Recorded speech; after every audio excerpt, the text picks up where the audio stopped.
Good morning, everyone, and welcome to this webinar on preparation of teacher candidates for addressing diversity.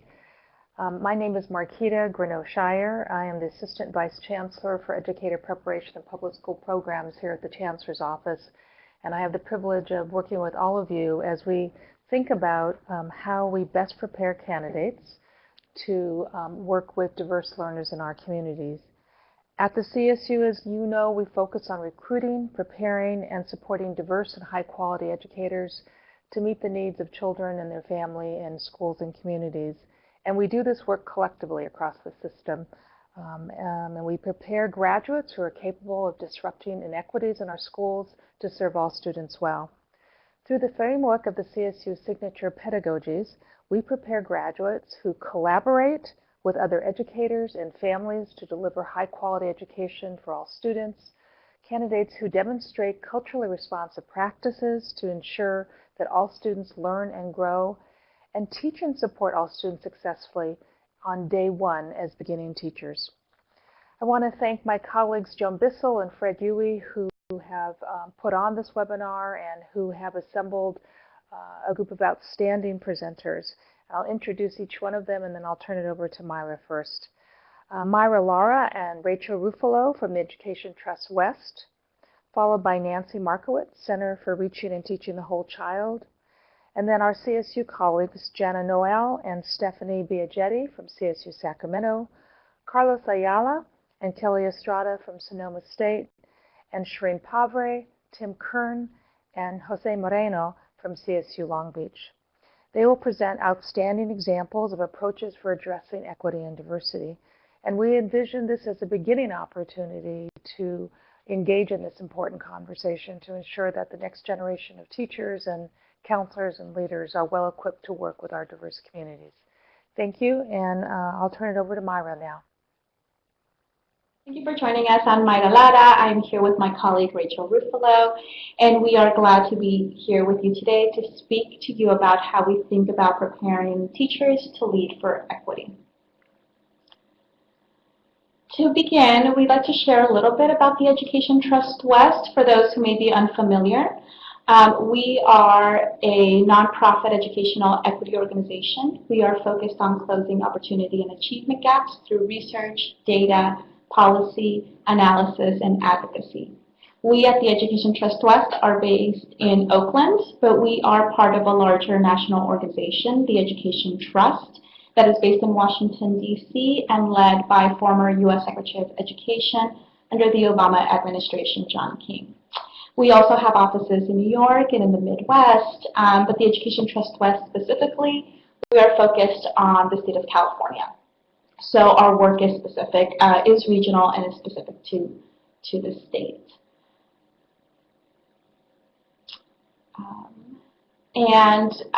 We also like to begin or start today's conversation by kind of level setting on what we mean by equity. And so at the Education Trust West, we think about equity as recognizing the historical and systemic disparities in opportunities and outcomes, and providing the resources necessary to address those disparities and ultimately dismantling barriers. At Trust West, we really believe that the focus is on dismantling those systemic barriers because it is only then when true equity and liberation will be realized. So as we previously mentioned, or as I previously mentioned, we are a data-driven organization, and it's important to us to utilize data to answer what we know about students in the state.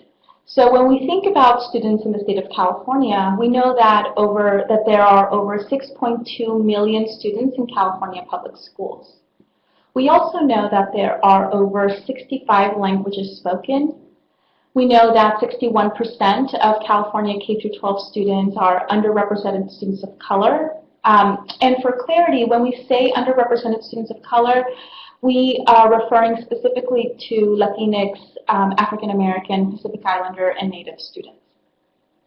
And we also know that 1 out of 5 students in California K-12 classrooms are English learner students.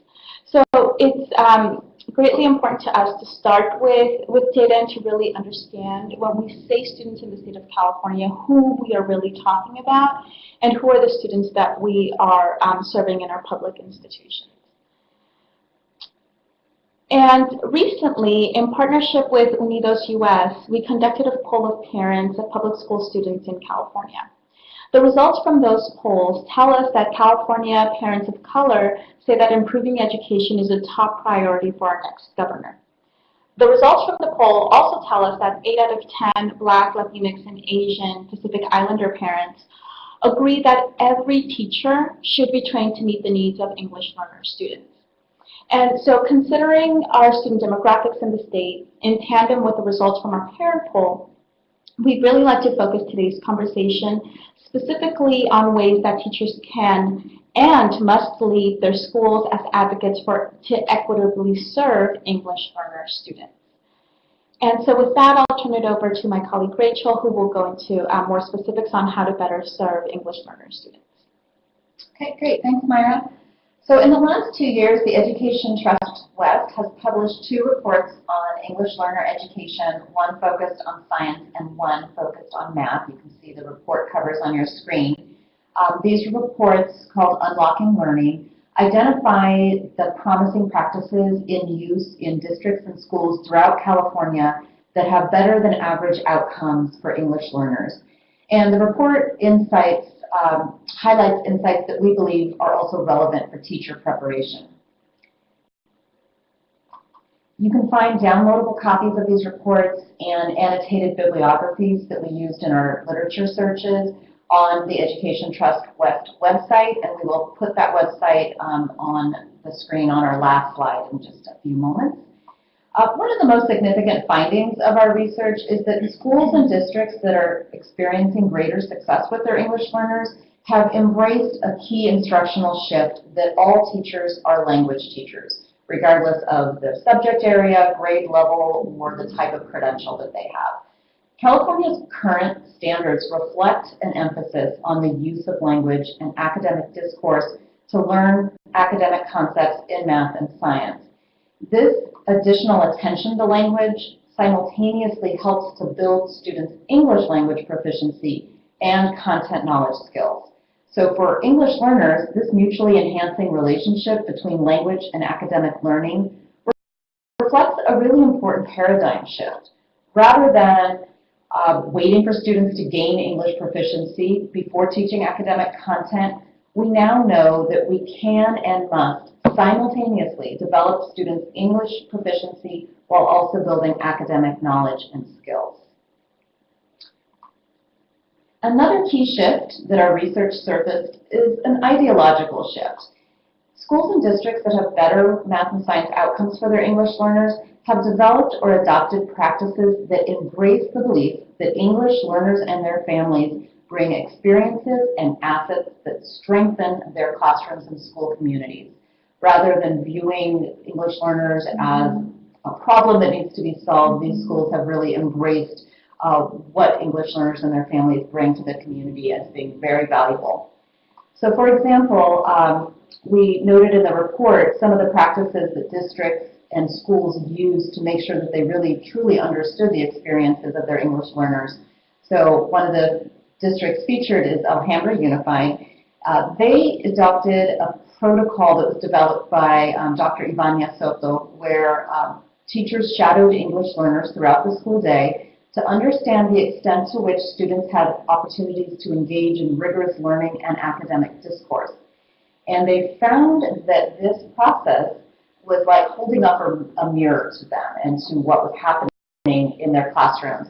And the process served as a catalyst for change in the district, leading to increased access to A through G courses for English learners and targeted professional learning for teachers to better support their English learners across the whole curriculum. Another way that this ideological shift is apparent is in the deliberate efforts to welcome and include English learners and their families into the life of the school. The Unlocking Learning Math report features another school district, Rowan Unified, that conducts surveys, focus groups, and parent meetings for English learners to ensure that their voices are heard and that the school and district are meeting their academic, social, emotional, and extracurricular needs and interests. This not only sends the message that English learners are vital members to the school community, but it also helps the district to make appropriate decisions about programs and budget. And this is a process that they continue to refine and revisit every year to make sure that their actions are responsive to the needs of their English learners, students, and families. And lastly, the Unlocking Learning Report surfaced a key opportunity for serving English learners by using multilingual instruction and resources. Since the passage of Prop 58 in 2016, when California voters overwhelmingly expressed their support for bilingual instruction, reversing nearly 20 years of primarily English-only instruction for English learners, districts across the state have developed plans to add and/or expand bilingual and dual immersion programs.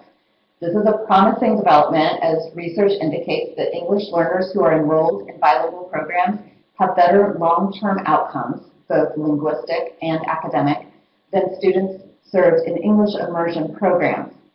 However, due to the severe shortage of credentialed bilingual teachers in the state, to fully realize the benefits of bilingual instruction, California will need to significantly boost its bilingual teacher pipeline.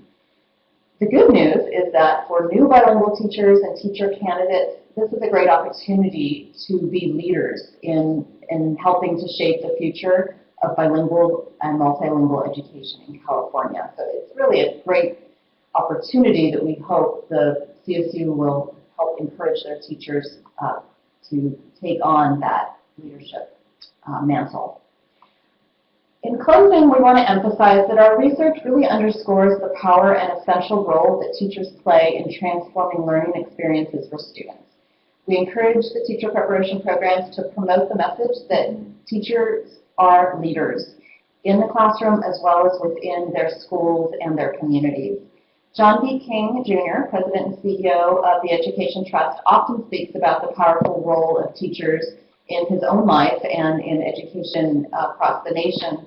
In this quote, he says, "Teachers saved my life. I know firsthand that teachers play a vital role in supporting students to reach their full potential."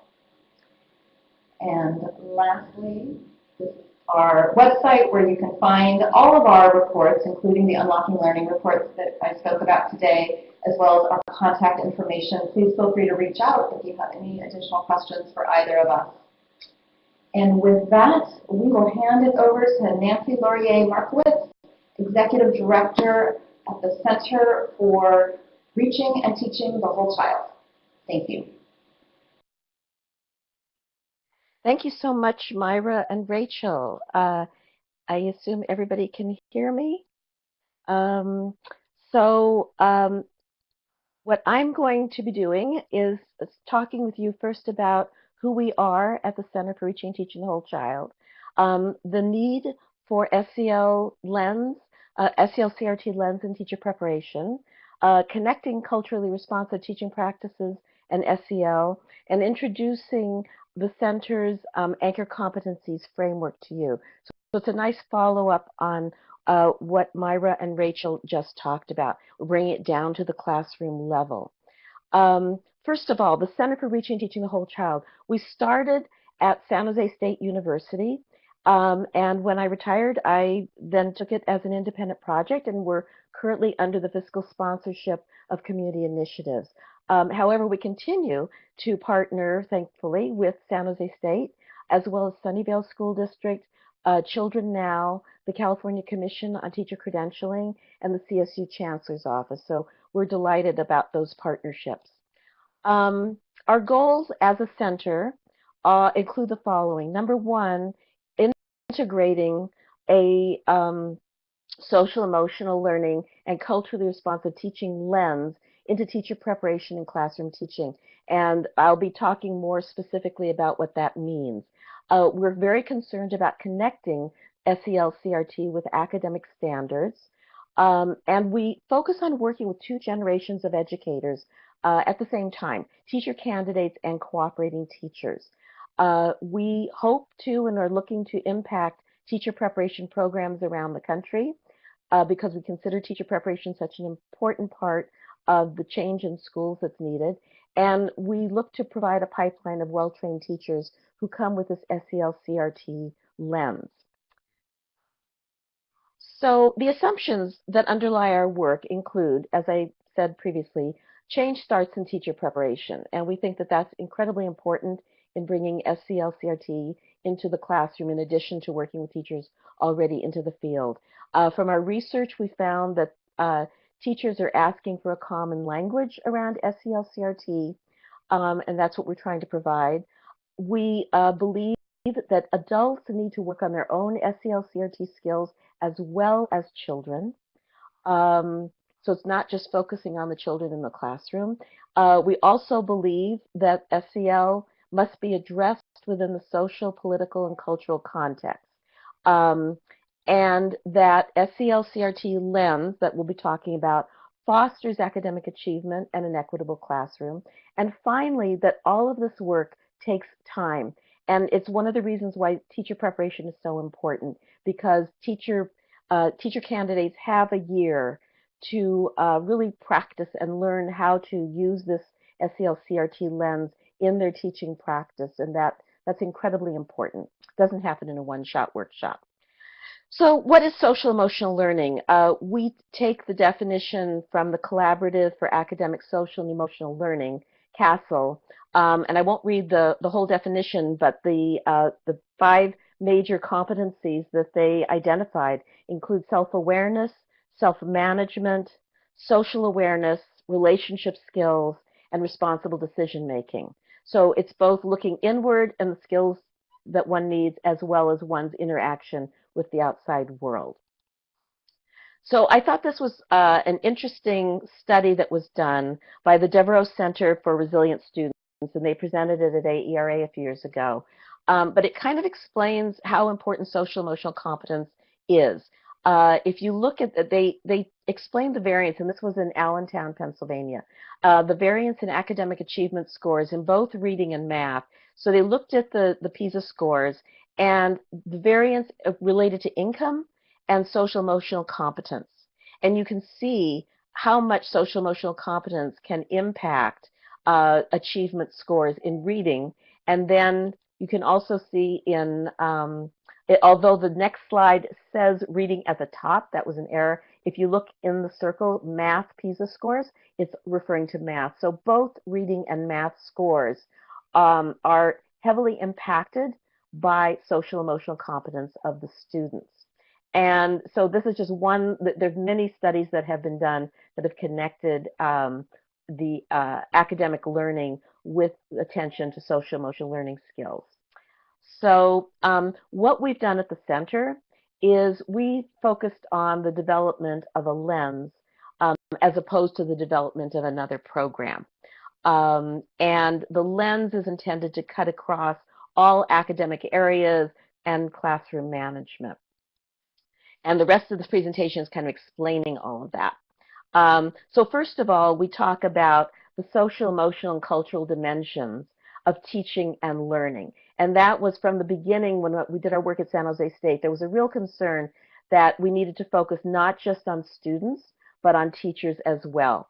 So we talk about the teacher's own SEL competencies, the teacher's ability to manage the social emotional environment of the classroom, the teacher's ability to foster social and emotional skills and habits of mind of the students, and the teacher's awareness of and attention to the cultural, political, social, and individual context of both the students and themselves. So what we developed was what we call the Anchor Competencies Framework. And this was grounded in the CASEL SEL competencies, but what we wanted to do was take those competencies, which are kind of at the 30,000-foot level for a classroom teacher, and bring it down to, okay, what happens on the ground? What can teacher educators do with teacher candidates? What do they want to look for in the classrooms when these folks go into the classrooms and are teaching? And what does it look like? What does it look like on the ground to develop an SEL-CRT lens? So we developed identified 7 anchor competencies: building trusting relationships, fostering self-reflection, fostering growth mindset, cultivating perseverance, creating classroom community, practicing cooperative learning skills, and responding constructively to conflict across differences. And what we've done is say that these anchor competencies, we need to then unpack each of those competencies, and that's what I'm going to be talking about next. First of all is looking at the fact that SEL is dependent on being integrated with culturally responsive teaching practices in order to really have an impact.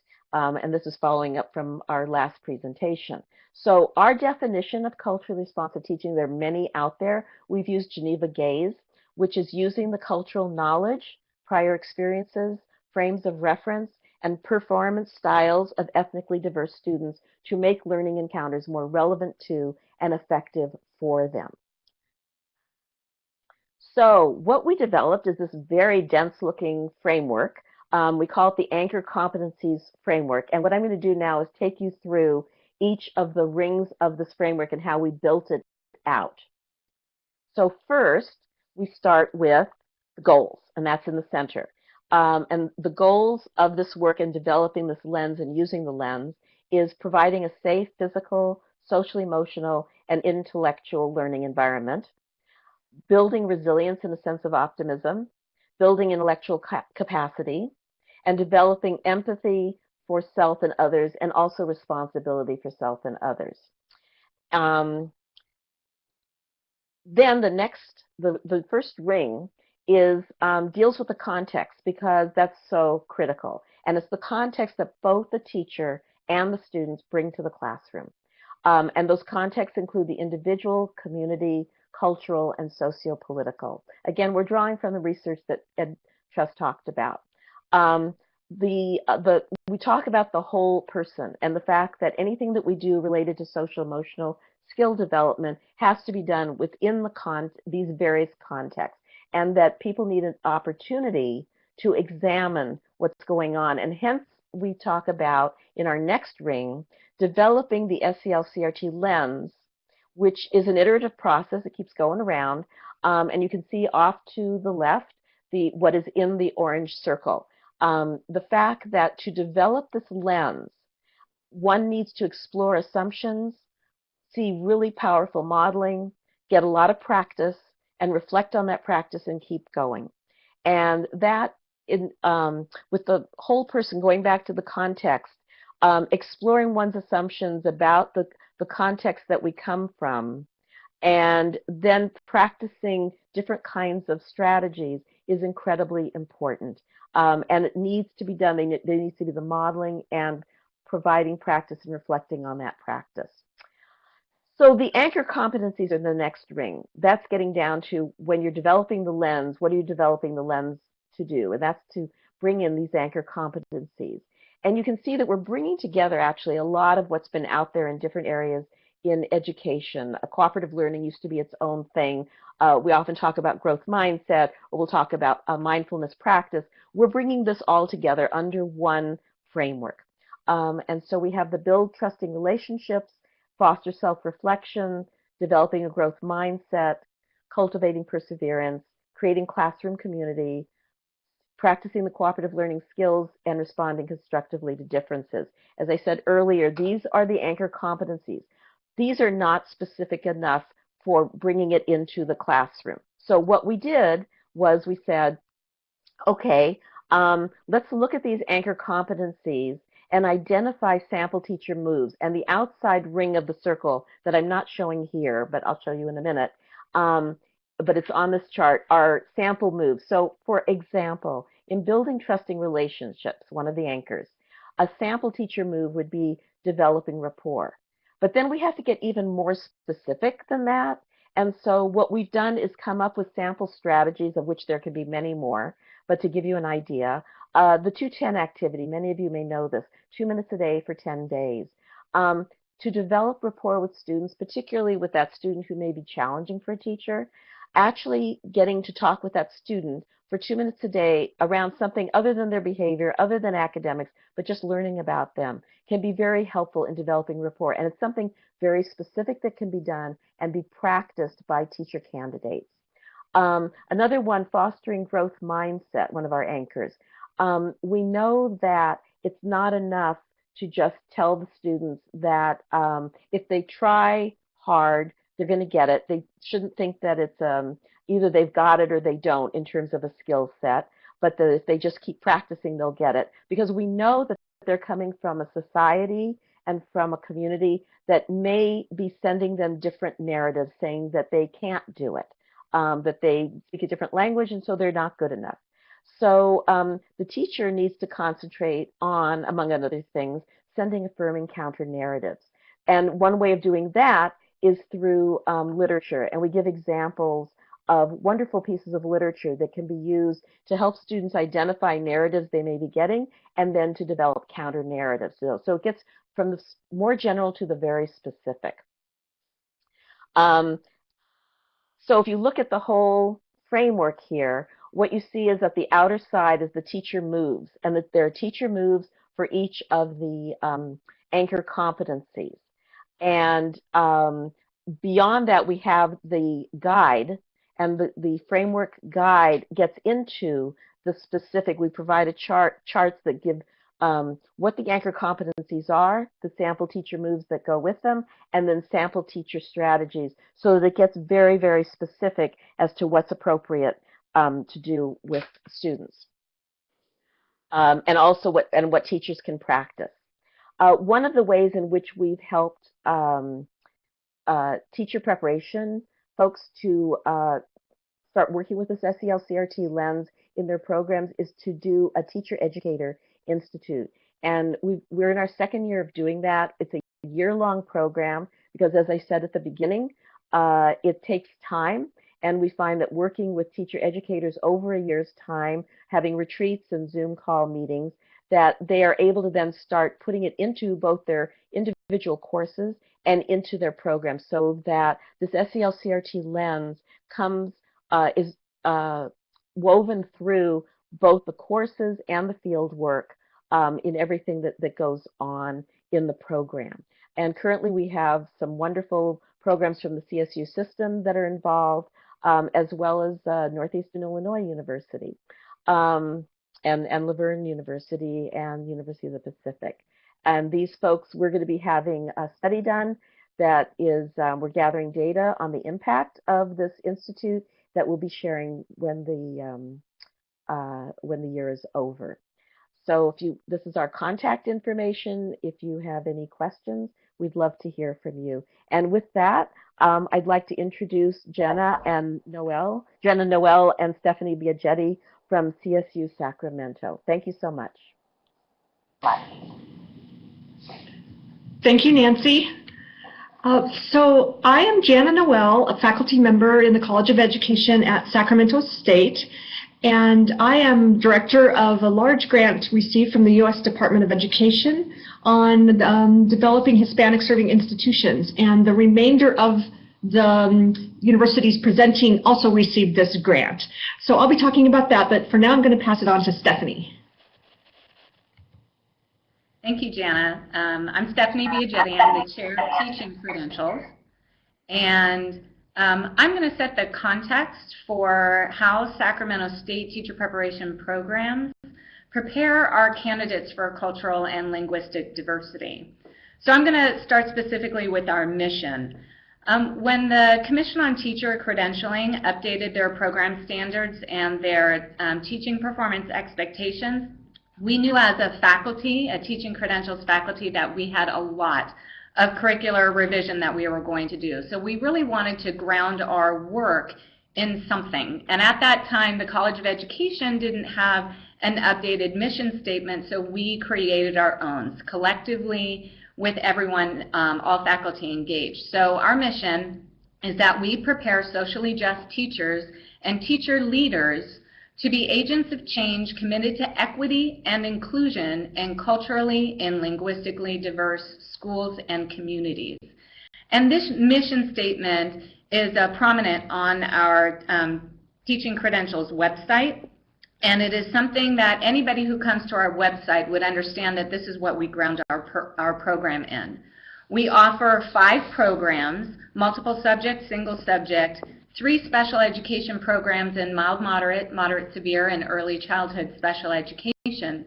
And all of those, the students have an opportunity to add their bilingual authorization. And at any point in time, we have about 500 candidates across all of our programs, and we really focus our efforts on English language development and multicultural education. We were lucky that there were 3 departments in our college that came together when we reorganized, and so we had the opportunity to really collectively have expertise in ELD and in multicultural education. And because we did come together from 3 departments into one branch called Teaching Credentials, we have over time had ongoing faculty professional development so that all of our faculty would learn more and become or have more expertise when it came to language practices, academic language, English learning, English language development, social justice, the teaching tolerance, social justice standards, and more.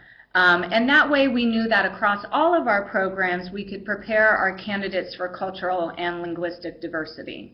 So at this point I'm going to turn the presentation back over to Jana, who will talk about one of our efforts in particular that we are engaged in preparing our candidates for diverse settings. Thank you, Stephanie.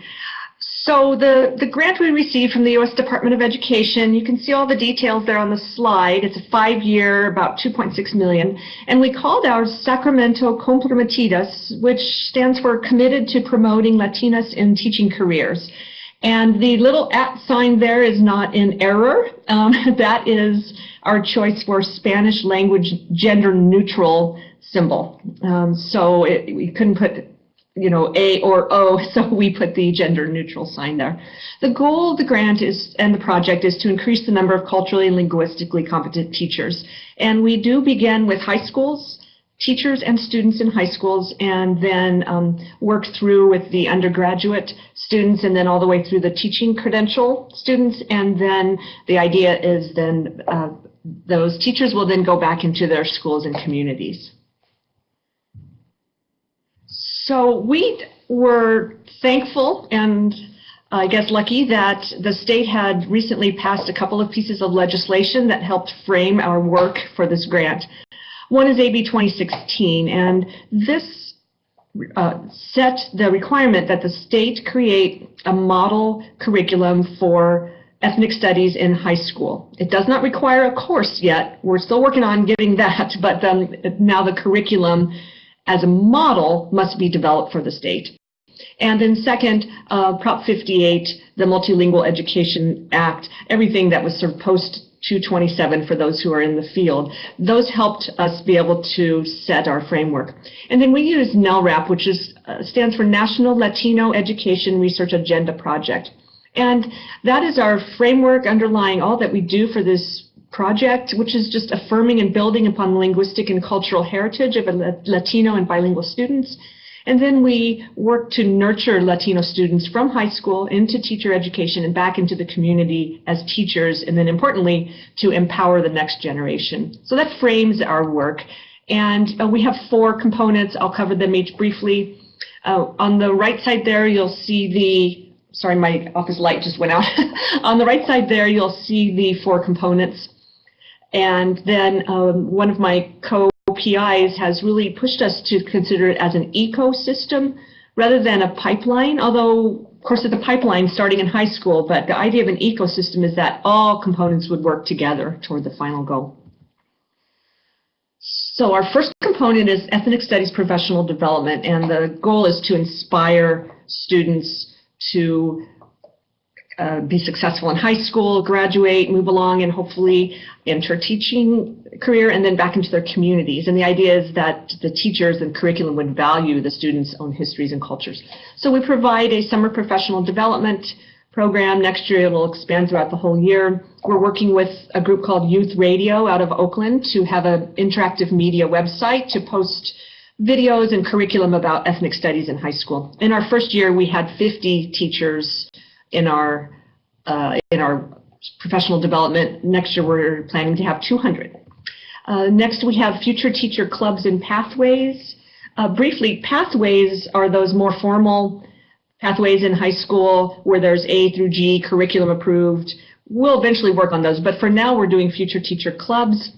The first year we have 6 high schools set up. We have events at Sac State. We have peer mentors who are undergrad students who go out into the schools to help facilitate these clubs. The whole idea is to get young people excited about possibly being teachers. And through the grant, we provide books for libraries. We buy bling, as they call it, and really just try to make teaching as an exciting potential for these students.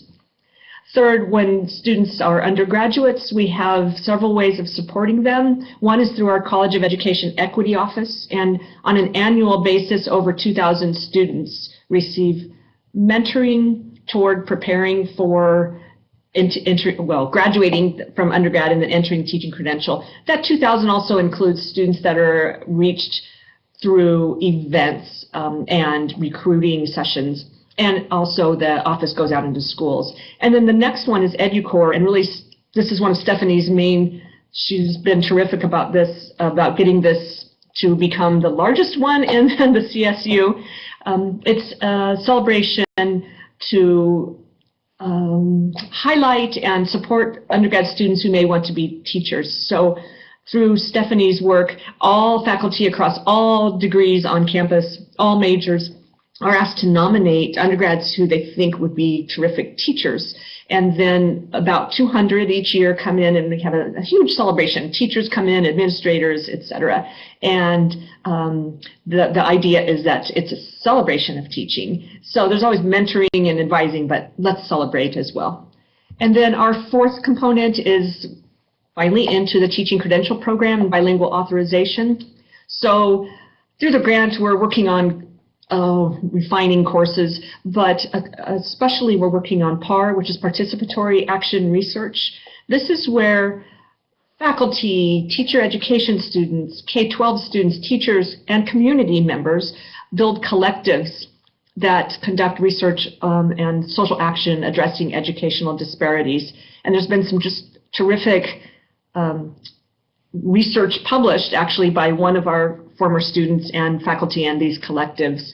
The idea is that our future teachers don't just show up at school, teach, and then leave, go back to their homes. They really dig into with the community, the lives of students, the lives of the community, and really start addressing as a collective how to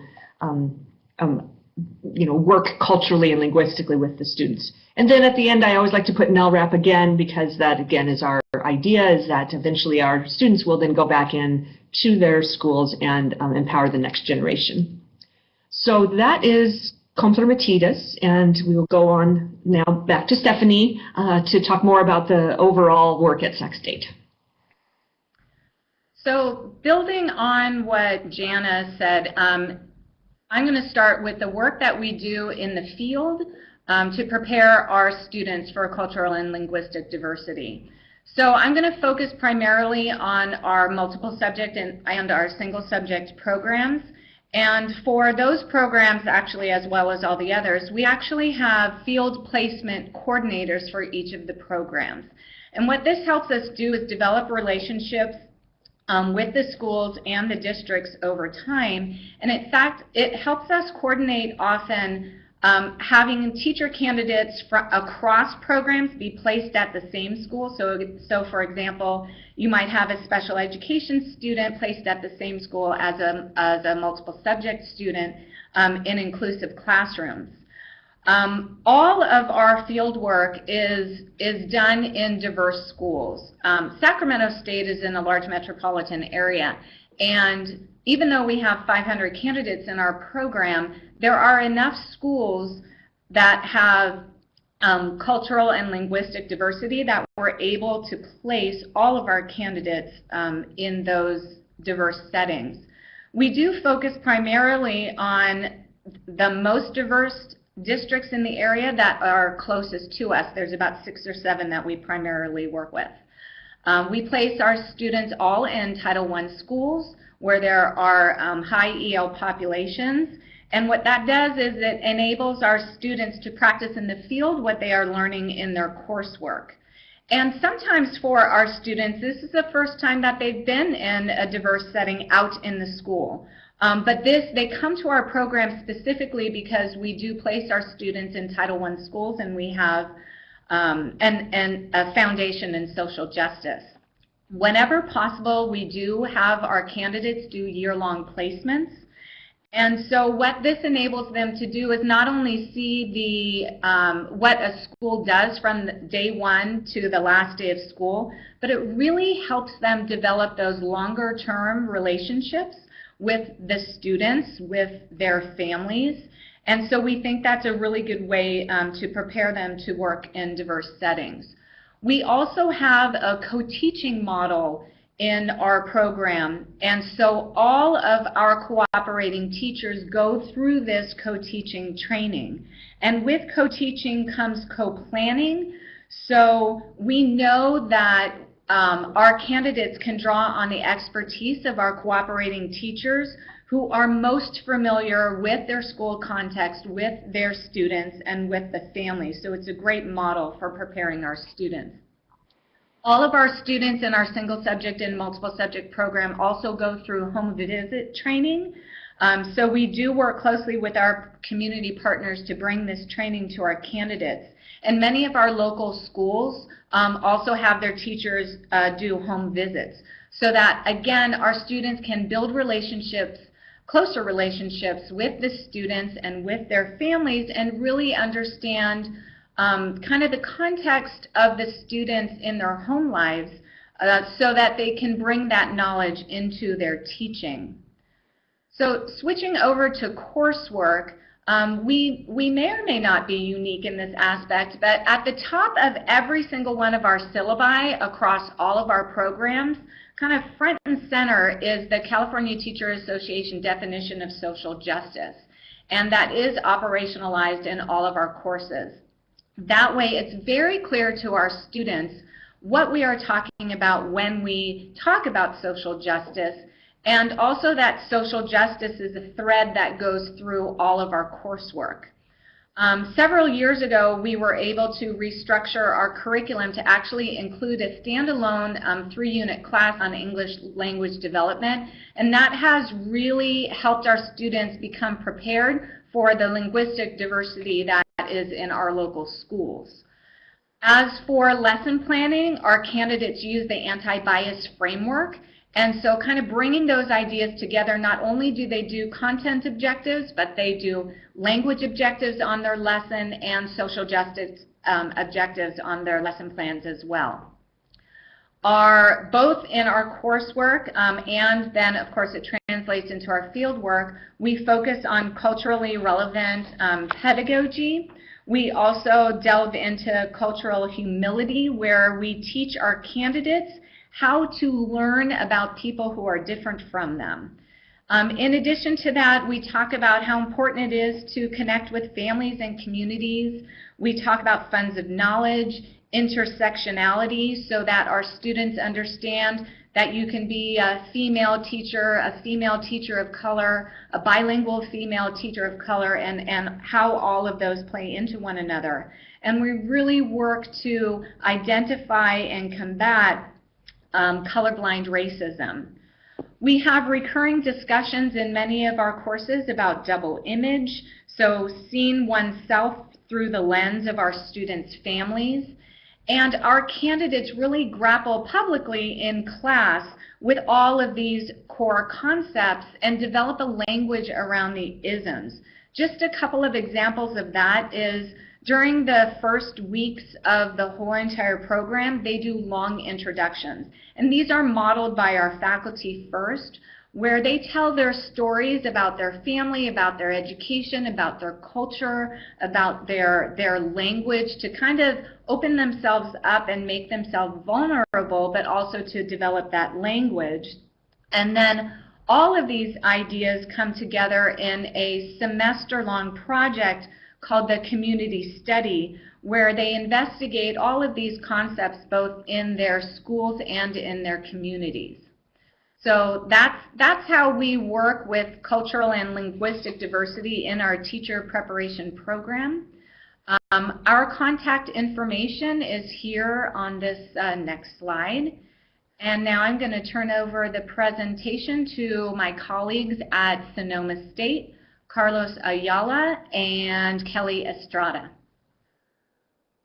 Good morning, everybody. It's a pleasure to be here. At Sonoma State University in the School of Education, we prepare our students to advocate for social justice so that students, their families, and communities can flourish. In order to do this, our programs are designed to help our credential candidates address diversity. This program design arises from our core values. In order to enact our core values, Kelly, could you forward the slide, please? In order to enact our core values, this program design arises from our core values. In order to enact our educational inclusivity value, we restarted our dual language program and an early childhood studies major that now has some of the most diverse students on campus with some of the highest graduation rates. In order to enact our community partnerships value, we've integrated our bilingual multiple subjects programs with our local bilingual schools, and we are starting new community college partnerships to address the needs in our rural service areas to recruit diverse and bilingual teachers. In order to enact our critical stance on social inequities value, we've created La Promesa Teacher Educator Preparation Program for high school teaching pathways, as well as a social justice lecture series where we invite national level speakers to discuss equity in education. This year, Charles Blow will be our speaker. In order to enact our Access for All value, we have assessment support for our Latino and Latino credential candidates, as well as we've designed financial literacy programming and curriculum for our students. In order to enact our research-based value, we've created a Maker Educator Certificate program, as well as an Educational Data and Leadership Certificate for both our local school and community service organization leaders to help our communities attend to educational inequities. Finally, we've been able to bring all of these programs together to enact our mission through our Developing HSI grant that Dr. Kelly Estrada will now present. Kelly? Thank you, Carlos. I appreciate it. Welcome, everyone, to today's presentation. And thank you to Dean Ayala for providing the context here at Sonoma State University, where we educate future teachers. What I'm going to focus on this morning is the Puerta Project, preparing underrepresented educators to realize their teaching ambitions, which has really helped us over this past first year of implementation accelerate our social justice mission and vision here in the School of Education. There are three factors that influenced the design and development of the Puerta Project, and those are the teacher shortage in California, as well as the need to increase the cultural and linguistic diversity of the teacher workforce. And particular to our campus was the need to recruit and retain Latinx students here to maintain our Hispanic Serving Institution HSI status and to support them in graduating in a timely fashion.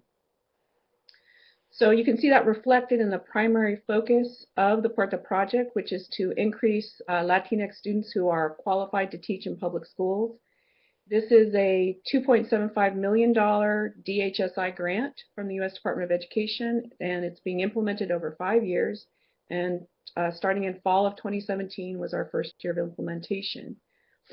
The development and the design of the project was based on a rationale that every effort that we're doing in conjunction with the project is to increase the cultural linguistic diversity of California TK through 12 teachers.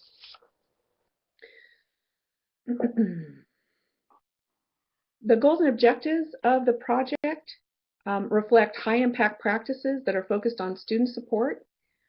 The idea behind what we're doing overall is to increase the academic and student support at the same time that we decrease the institutional barriers that constrain Latinx students from achieving their college and career goals. And the way that we're envisioning doing that, because this is our first year, is to provide culturally sustaining academic and support services, as well as mentoring support for Latinx students who are aspiring to become teachers. The programmatic structure for Puerta is to create an interinstitutional partnership base for enacting the kinds of elements and key program components. And so we started out with a relationship between the Division of Student Affairs and the School of Education and used that as the basis for developing the grant. And then post hoc to award, we went through an institutional reorganization that allowed us to partner along with the Provost's office through the Academic Programs Department. And that allows us opportunities to begin to develop curriculum on our campus that focuses on teacher pathway majors. So there's 4 components to the Puerta project that are represented by these interinstitutional partnerships. Academic and student support services, curriculum development, as I spoke before on the previous slide, in teacher pathway majors such as liberal studies, Chicano and Latino studies, our Hutchins program, which is a combined program for an undergraduate degree and a multiple subject credential.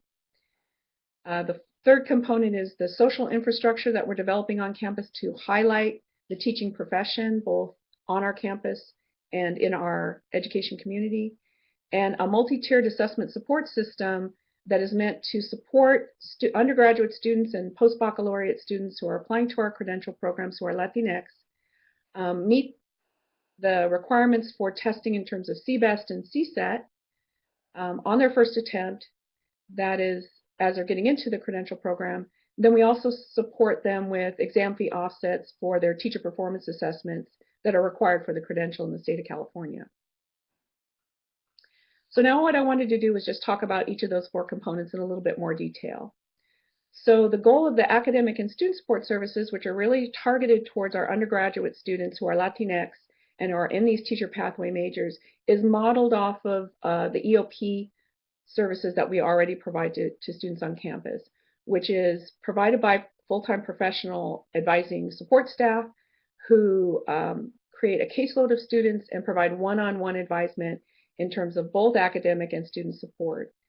The mechanism for delivering these services is supported through the brand new Center for Academic Achievement and Student Enrichment on campus, which has been a part of a reorganization in our Student Affairs Division to provide a one-stop shop for students so that they can get access to all of the services and resources that we can provide them on campus for being successful in their undergraduate degree experience. So through the auspices of Puerta, we were able to hire these two full-time professional advisors who are bilingual and who are sensitive to the needs of Latinx students. And this year, we're anticipating serving 800 students who are both transfer and freshmen through the auspices of the CASE Center. The second component of the project is focused on curriculum development. And our vision for that is that there is a strong representation in the undergraduate student experience of education as a discipline. And we've begun to develop a sense on campus of what our teacher pathway majors are, some of which I've listed prior. And we're developing a whole cadre of faculty within those majors across different departments and schools on campus to enhance awareness of these majors, both for students and for faculty, as well as staff and administrators on campus. And the idea behind that is to develop coursework that is going to reflect an emphasis on social justice and education. We've done that prior to receipt of the grant. We were in process with that. And so the grant has allowed us to really ramp up those kinds of curriculum development efforts in terms of freshman year experience, freshman learning communities, as well as developing an education minor on our campus, which is not something we currently have. So there's a faculty work group that's being supported through the auspices of the grant to design and develop all these kind of experiences as a cohesive set of curricular options for students on campus, all students on campus, but geared towards our Latinx students who have identified teaching as a future aspiration. The third component of the grant, which we think is a very strong component, is this development of social infrastructure on campus that creates a professional community for teaching as a profession on our campus. This is called the Puerta Centro for Diversity in Teaching. We've hired a director recently. You'll see him noted on the slide at the end of this presentation. And he staffs the center along with our 2 case advisors. And the idea is that we provide all sorts of programming, both social and professional, to support our Puerta students who've identified teaching as a future career option. The organizational space for the Puerta Centro is through the Division of Student Affairs, because what we want to do is really concentrate those efforts through the institutional supports that already exist to provide students with these kind of social infrastructural opportunities. And the kinds of programming that they're doing are similar to the kinds of things that Sac State was doing through their center. We are doing, let me get to that, my notes on that. There's a number of social events that are being planned for students to bring them into the Centro, to welcome them to campus, to highlight teaching as a profession. We're calling them Rise Above the Rest social events. Then we're reaching out to faculty on campus to request volunteers for our Give Us Your Best 20 Minutes teaching lecture from our rock star professors, and offering them opportunities to interact with students in ways that demonstrate their teaching expertise. And then we have 2 different events that are kind of bookends, fall and spring, for teaching as a profession. In the fall, we have Tueres, which is a large social event where we invite about 400 high school students onto our campus. We involve staff in the School of Education and our local teacher educators that we work with who serve as mentors for our program. And we showcase teaching as a profession to students who are Latinx who've indicated that they are considering teaching in their future. And then the other bookend event, that's in the fall. The other bookend event is in the spring, and we're envisioning that as a celebration of teaching. It's supported through the EDUCAUR model, and that's Estrellas Rising, Rising Stars. And that will, there'll be a nomination process for students by faculty on campus who have the right qualities that we envision in future teachers, and they will be nominated to participate in this event. And then there'll be a celebration with our local education community for this. And this is all in the mode of promoting this idea of social infrastructure on our campus. The fourth and final component was something that, as funded through the Puerta Project, allowed us to address a gap in institutional support for students who are coming into our program. It's primarily geared toward Latinx students, but the design is to create opportunities for supportive students who are required to take the assessments like CBEST and CSET to get into, to be accepted into a credential program, as well as their teacher performance assessments to receive their credential in the state of California. And the idea is to create a multiple set of workshop opportunities to support students who are at a tier 1 of assessment. They just need that support to focus on study and preparation for the tests. We've already been successful in implementing those. Tiers 2 and 3, we have 2 of our credential programs that admit students conditionally in order, because of the high need status of teachers in that area. And often those students struggle to pass the CSET once they get in to the program. So we're creating a small group set of supports for those students to identify their areas of need and support them through the process of being successful with the CSET that they might be struggling with. And then we have a tier 3 that we're in the process of developing because we have sort of demo students that have helped us see what their needs are in terms of this kind of tier 3 of support. And an example I can give of that is a student who is bilingual, native Spanish speaker, English as their second language, who struggles with writing in the academic mode in a test prep in a testing environment such as the CBEST. And so the way that we're addressing that student's very particular need is to hire tutors who've been trained to provide support services for writing development in English in the academic mode in the testing environment. And we've been successful at providing those students with that preparation to then pass the test and be admitted to our program. And Puerta is helping us develop these 3 tiers of assessment support in-house and coordinate with the larger efforts on campus to identify those students of need so that we can get them their services that they need before they take those tests and fail, which we think is going to be a very successful model for student support in terms of these assessments. Finally, in terms of project evaluation, we have both two areas of focus with respect to evaluation.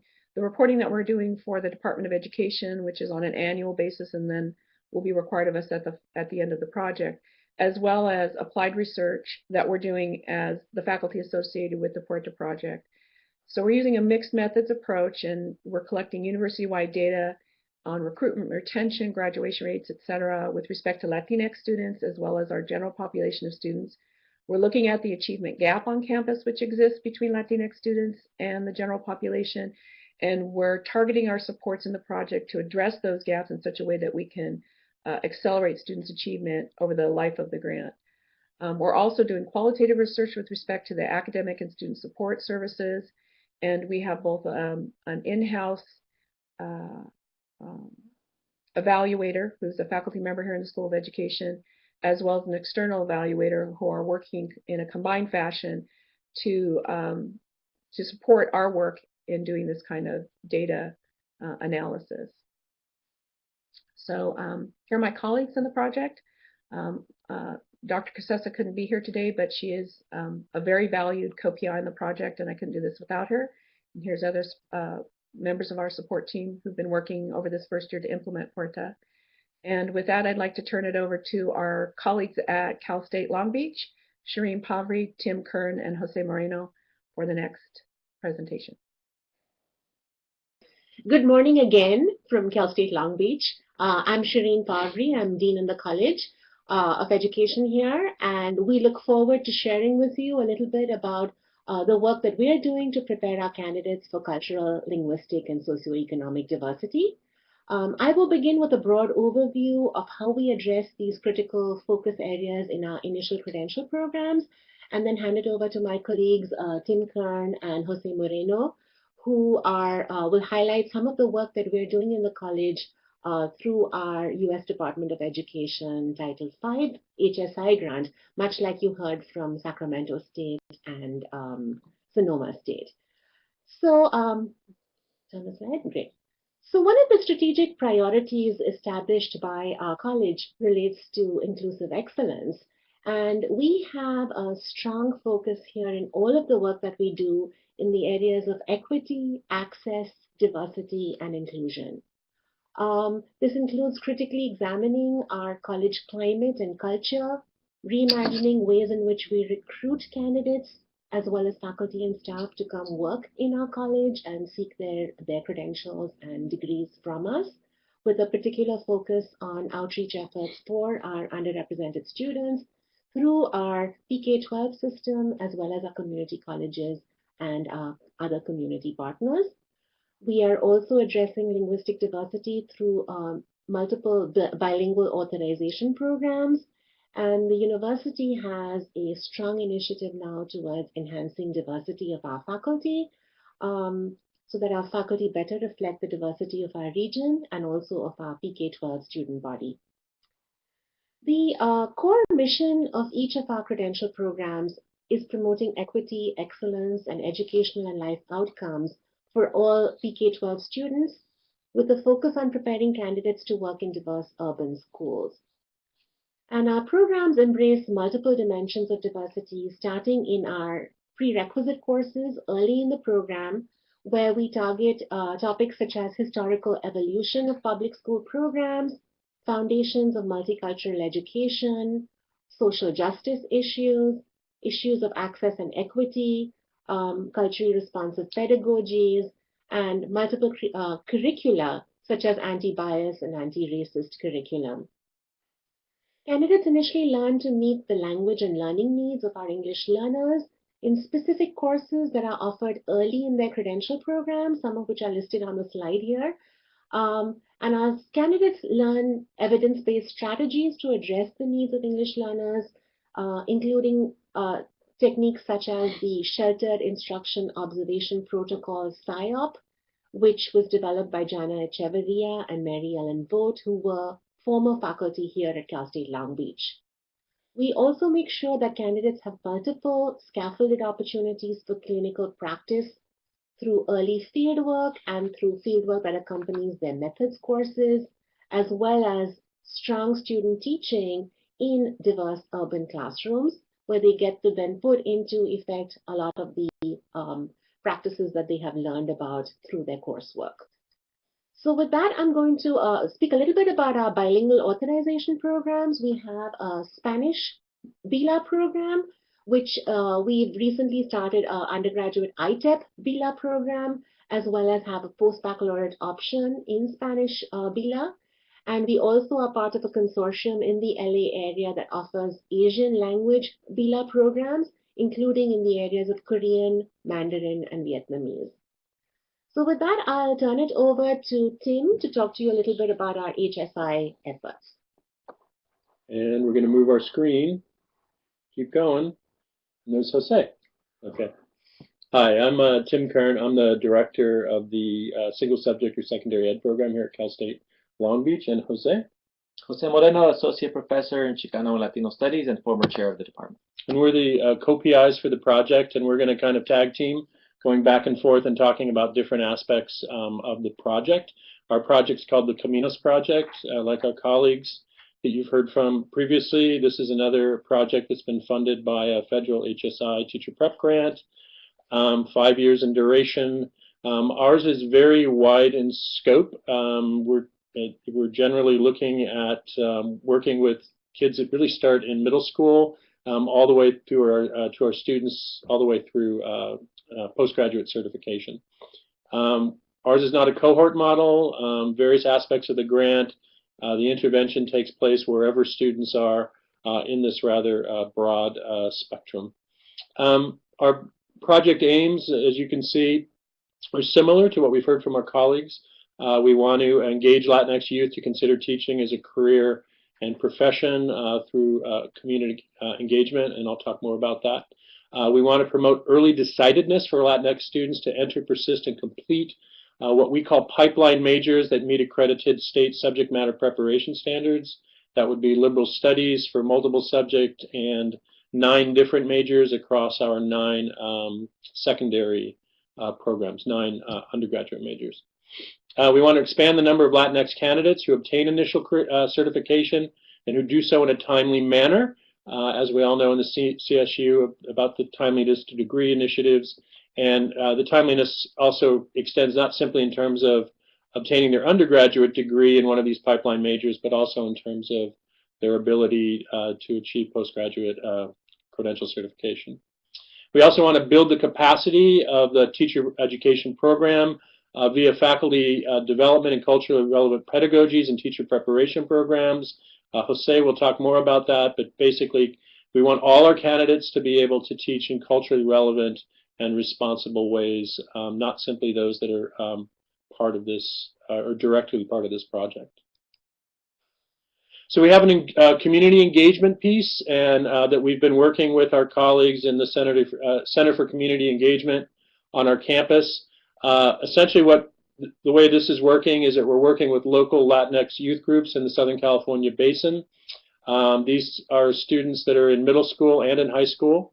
And what we've been doing is working with these groups. Their parents sometimes come to the meetings, and we're trying to get a sense of both the student and parent perspective on teaching as a career through the lens of their heritage and community. And so what we've done is we've created a survey and a variety of instruments to kind of measure parental dispositions about teaching as a career, as well as the student disposition, the disposition of their children about teaching as a career. And we've done that work, and the survey results point to considerable disapproval and opposition to teaching as a career, both amongst the parents and amongst the students. And so what we're trying to do with that data is look at the students that are here on campus, of Latinx students here on campus that are part of our project, part of our learning community, and trying to assess how is their experience different, in the sense that there must have been some sort of tipping point whereby their experience was different, where they did choose teaching as a career. So we're looking at how we can meld that data from the work we're doing through community engagement, but also surveying the students that are actually in our program and we're early deciders about teaching as a career. We're just starting that research, but we hopefully have a lot to offer in that regard. In the short run, we're going to use that data to actually inform the module development of the work that the center is doing with these youth groups, and we're going to create a module that hopefully will kind of shift student disposition about teaching through the lens of heritage and community, and also to some extent shift the disposition of their parents as well.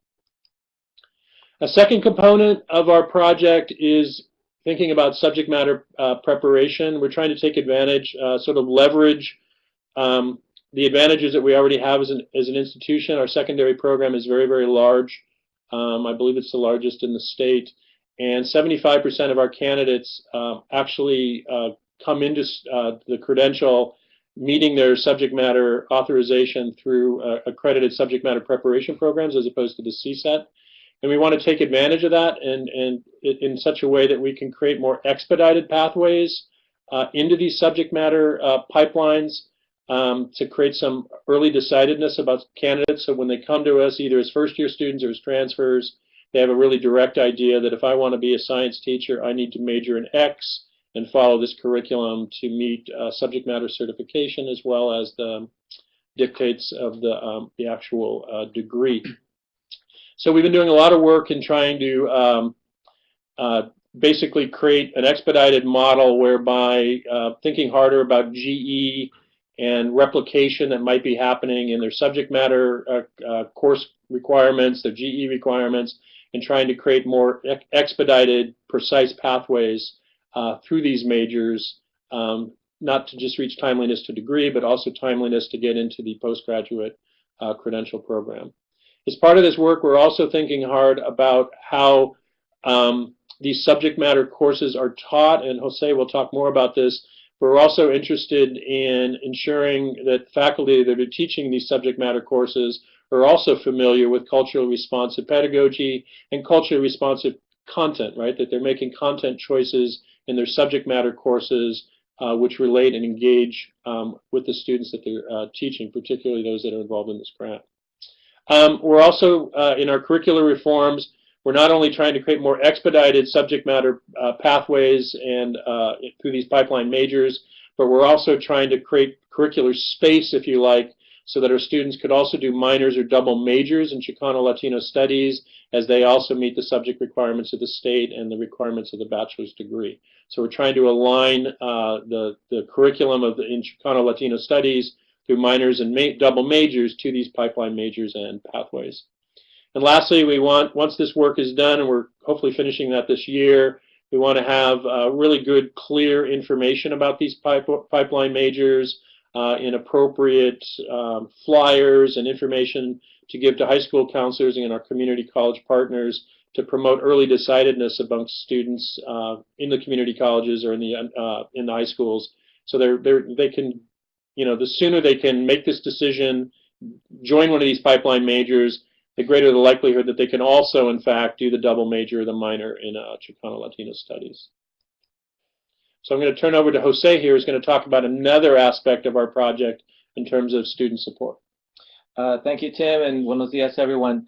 Part of the work that we're focused on is, of course, creating a cohort work with our students.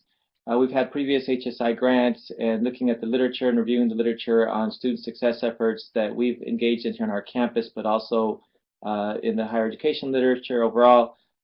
We are basing our work on what's called promotores programs, which are based in health and education work, where we're bringing students together with peer mentors and an academic coach. We've hired an academic coach who will oversee and work with our peer mentors, who will be in classrooms with our faculty, working with the students in their curriculum, but also working as coaches and mentors in the academic and the social integration aspect of the work on campus.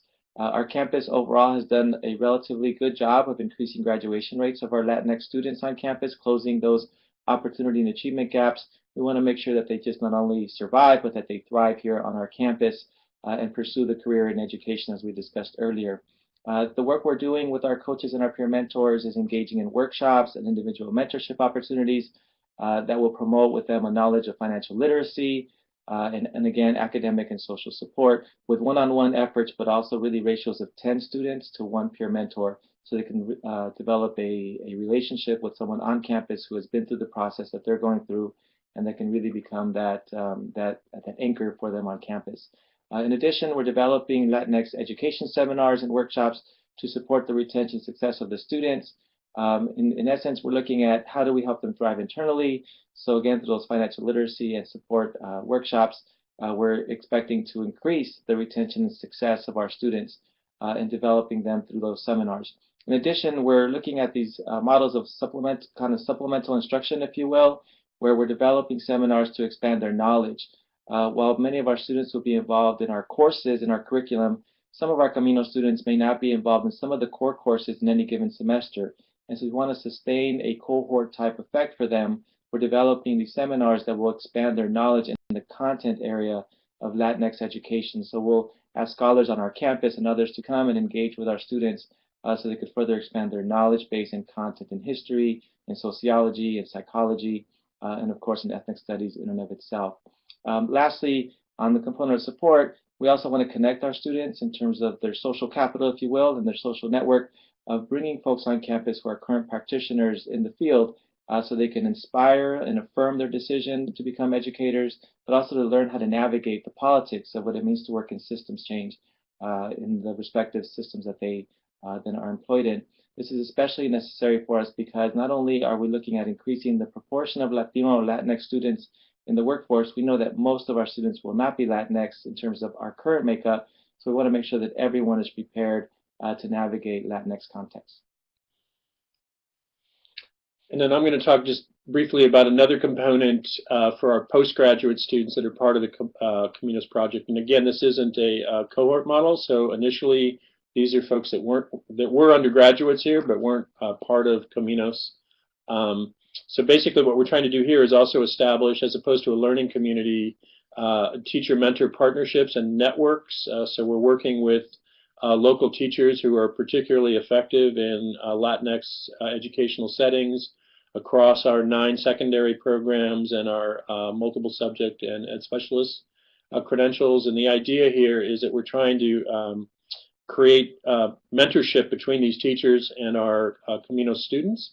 And the idea would be that what we're developing is that the Camino students then are, in essence, if you like, assigned to a mentor teacher.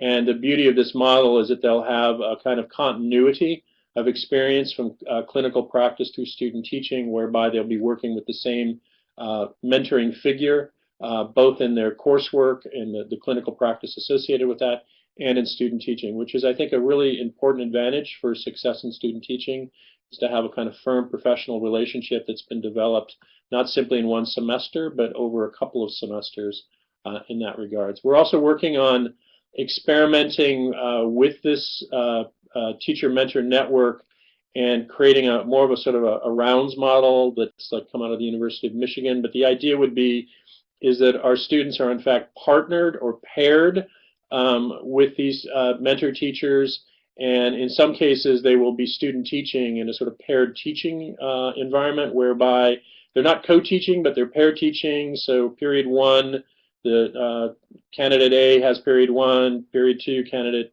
B has a second period. And so the three folks are working together. The teacher mentor is observing both of them.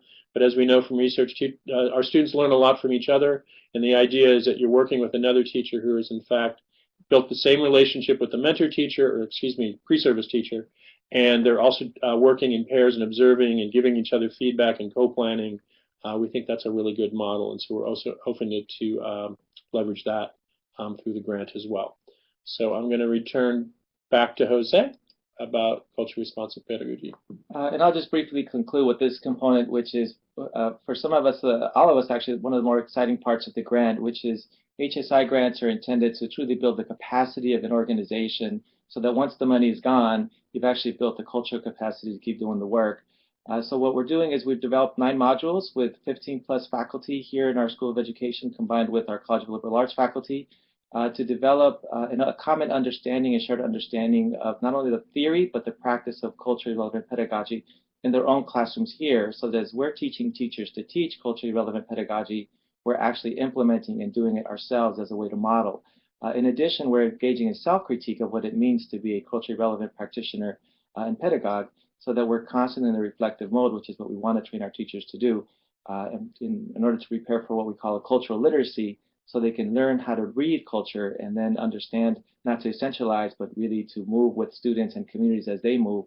As we know that that not all Latinx communities are monolithic, so we want to make sure that our students are prepared for a diverse Latinx context and not just simply essentialize the cultural ways.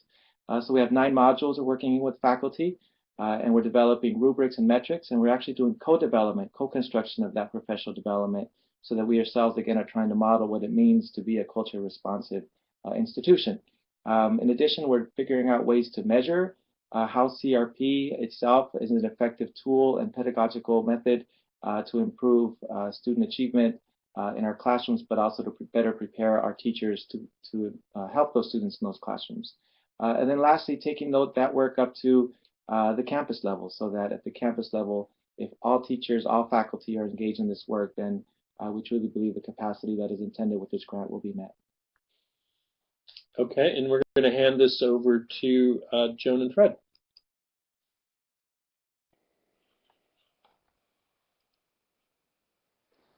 We want to thank all the presenters for those outstanding presentations. If you want to go to the next slide, Jennifer, it'd be great. The primary thing that we want to do at this point is let you know that this is just a beginning. We're creating a diversity toolkit that addresses both recruiting for diversity and pedagogical practices. And so, as I've noted there in the closing remarks, we're going to be continuing to focus on these outstanding approaches that embrace diversity and reflect, affirm, and strengthen students' cultural identities, approaches that engage families and communities as partners in education, and a number of the other elements of these model programs that have been described. So what we'll do as a next step is let all of you know the URL for that diversity toolkit, ask you to make contributions, and in response to some of the recent questions, we will indeed ask Tim Kern and Jose Moreno and others who were on the webinar today to contribute some of the resources that they've described, and then the PowerPoint for today, as well as the recording, will be available on the Cal State Teacher Ed website, and I included the URL earlier. Fred Huey is going to give us closing comments for today's webinar. All right. Thank you, Joan. Okay, and I really would like to thank the speakers again. Okay, and I'm most fortunate to be part of this webcast. I learned a lot. Okay, let me just remind everyone that some steps on how to equip our beginning teachers in creating an environment where each student feels valued, accepted, and respected. Okay, one is to take time to learn about each student's background, interests, and learning styles, as this creates a conducive learning environment. Second is allow students the needed opportunities to learn about each other and appreciate and celebrate each other's cultures and background. Thirdly, bring into the classroom representatives from various backgrounds as resources that students might be able to connect with and learn from. Lastly, and most important, make sure to implement a zero-tolerance policy for anything that is disrespectful, hurtful, harmful, or intolerant of diversity. Diversity is our greatest asset and needs to be valued and celebrated. And in the spirit of the holidays, be reminded that the student is our greatest gift. Okay? And with that, again, let me thank everyone, and may 2019 bring us all health, joy, and peace. Thank you, everyone.